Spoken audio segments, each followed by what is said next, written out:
coming. It means a great deal to me, and I'm just delighted and very moved. This is my tomorrow is actually my birthday, March 12th. But it's wonderful that people will come out for this occasion, and people from all aspects of my life, meaning from one of my first students, Kim McLean, and Kenton Ramsey, my last student.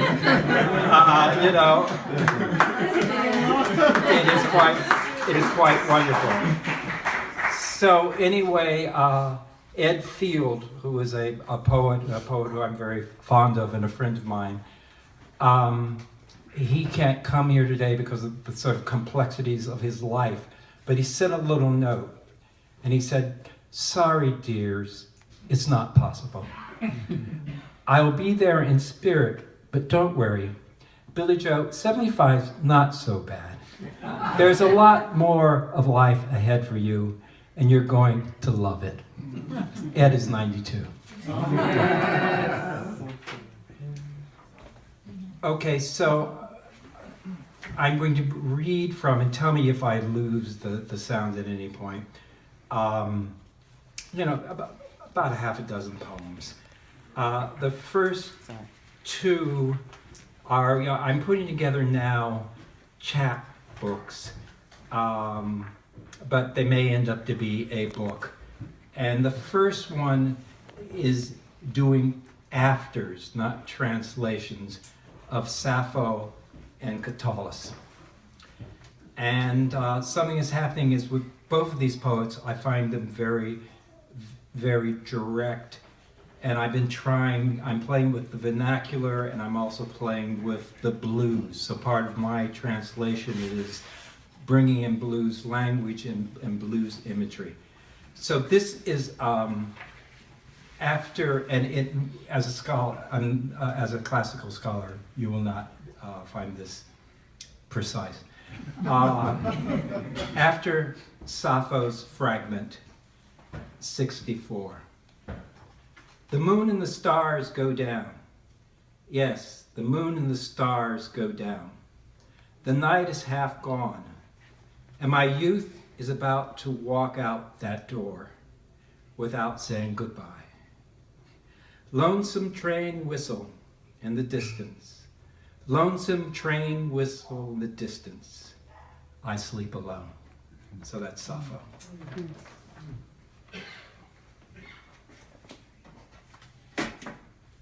So I've been doing much more research on Sappho now, and I did a lot on Catullus earlier.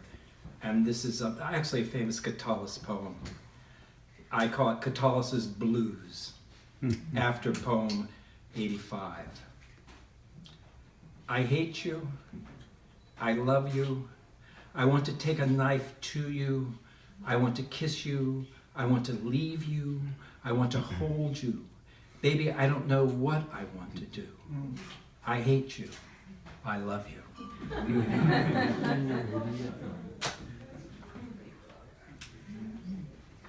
So, because of my wife... They just got it. Oh, they just got it? Oh, I didn't realize there was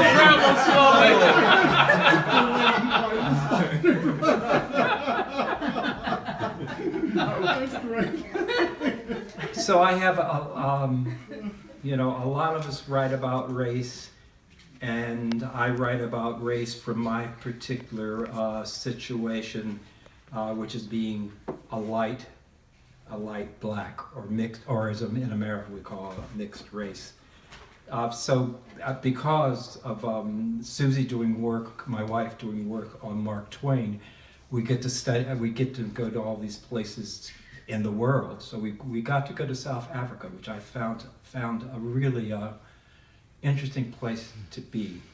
So this poem, and I have a bunch of South African poems, but I'm only going to read one. In South Africa, why should the coloreds be called mixed race just because you have problems with the word colored? Trevor Noah, to Americans.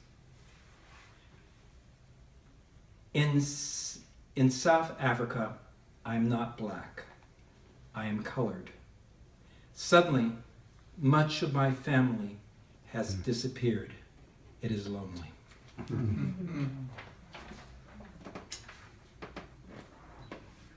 So, being light makes identification. People, whoever I'm with, they sort of think, oh, he's that. And it makes for a kind of interesting way of being in the world. So it's called Slipping Through. I am every man. I'm the Hispanic leaning against a building in Manhattan. A Latino asks, do you speak Spanish? I am the Sicilian in the Italian barber shop in Brooklyn. Just one of the boys. Grew up here before it got all gentrified and we all had to move out. I am the professor in Ithaca, New York, who shocks my class when I remark, I am black. They whisper, he is? I am the Arab in the Middle Eastern grocery store in Brooklyn. When my white wife hands me a cashew, the Arab merchant snatches it from me. I am only a sand nigger. I don't have white privilege. I am Ali Baba, the ubiquitous Indian actor, followed by children gleefully shouting my name down the streets of Delhi. I am every man. I am a person of color from Ohio. The colors are mixed. I am black, some, white, some, and a little red. I slip through the races, passing without even trying. Mm-hmm. And then kind of interesting to put these two poems together. There's a music that I'm interested in and that Mary Baraka was interested in, and other people call it free jazz, which is kind of a radical, dissonant sort of music. One of my friends who isn't a poet said to me, you write a lot of poems about animals, which I didn't really realize. So here's a poem called My Cat Doesn't Like Free Jazz, which is a true story. My cat doesn't like free jazz. She says it's too dissonant, too disagreeable, so uncivilized. It's too free, too chaotic, too human. No Colemans, no Eilers, no Coltranes for me. Giving Mozart, everything in place, so gentle, so rational, so much like me.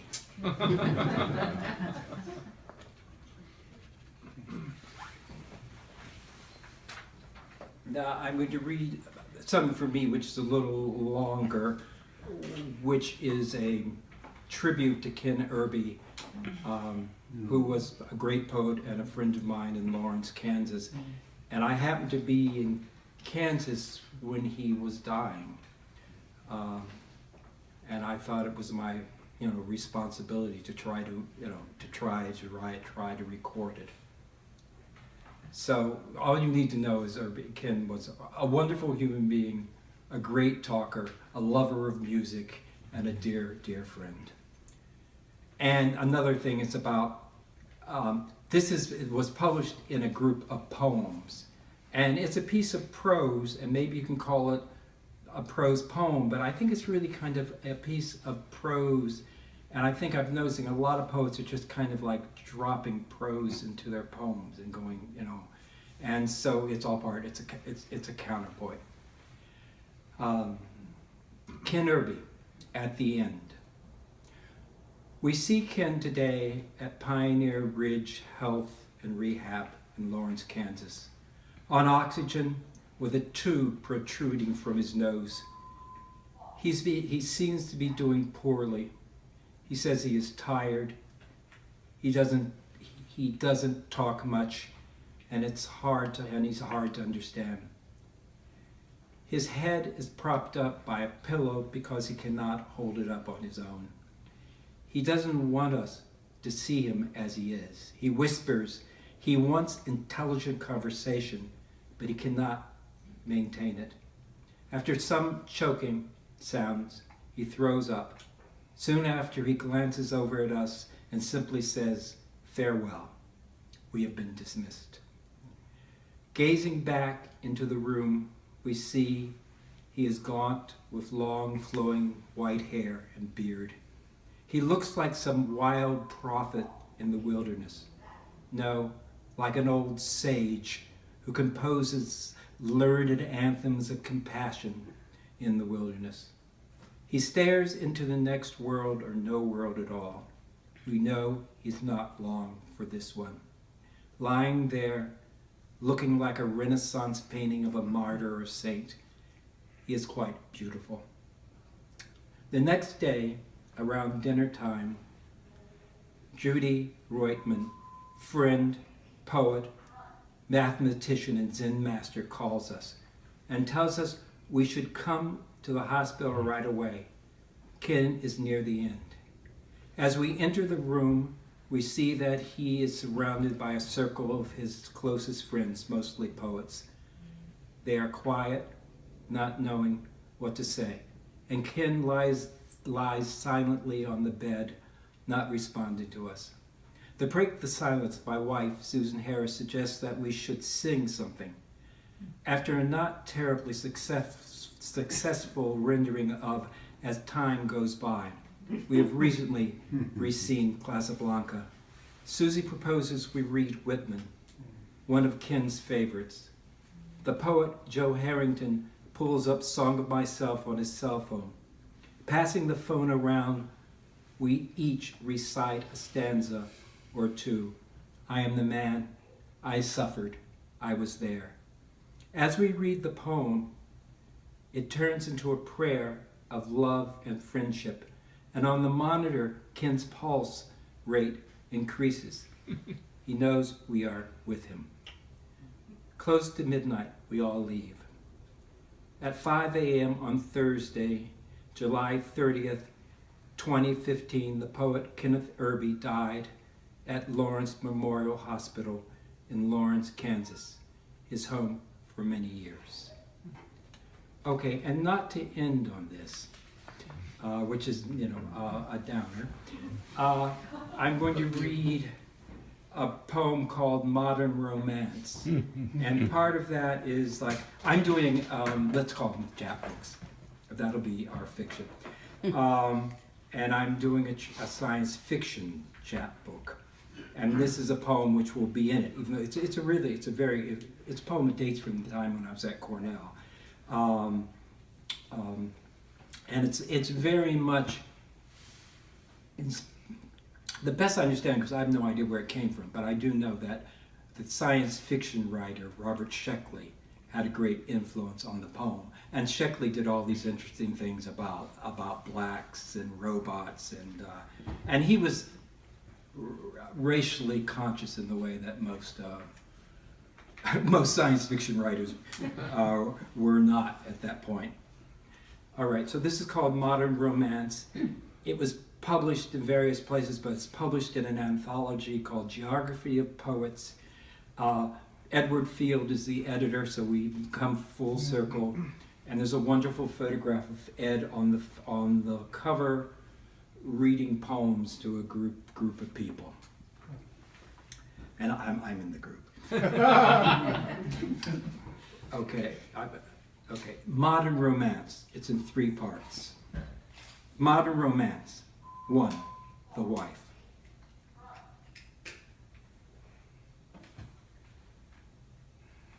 The wife. That's weird. 1. The wife. The reason. Oh, I got it. Sorry. Let's start again.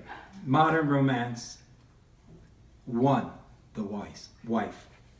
The reason we got rid of the robot was she was an absolute slut. You must understand, my Mortimer is a strong man, but how long can even a good man resist temptation? The way she used to look at him and rub against him every chance she got, she was a tramp, that fancy vacuum cleaner with tits. 2. The husband. My wife never understood Dolores. I mean the domestic robot. She was delightful, intelligent, yet submissive, sexy but didn't mind housework, and she knew her place. Perfect woman must have been designed by a man. Of course, a flesh and blood woman is preferable to a machine, no matter how perfect and beautiful and understanding and responsive. Poor Annie. She was so upset by this whole mess. I think a vacation would do her a world of good. The Grand Canyon. That's the place. 3, the robot. Imagine me marrying a man like Mortimer. Why, this is the happiest day of my life and a true advancement for my people. I am the first robot in history to marry a man of Mortimer's stature. Oh, he's so brave to withstand public opinion and so strong to overcome that tragedy of last weekend when his wife accidentally fell to her death from a great height in Arizona. Thank you.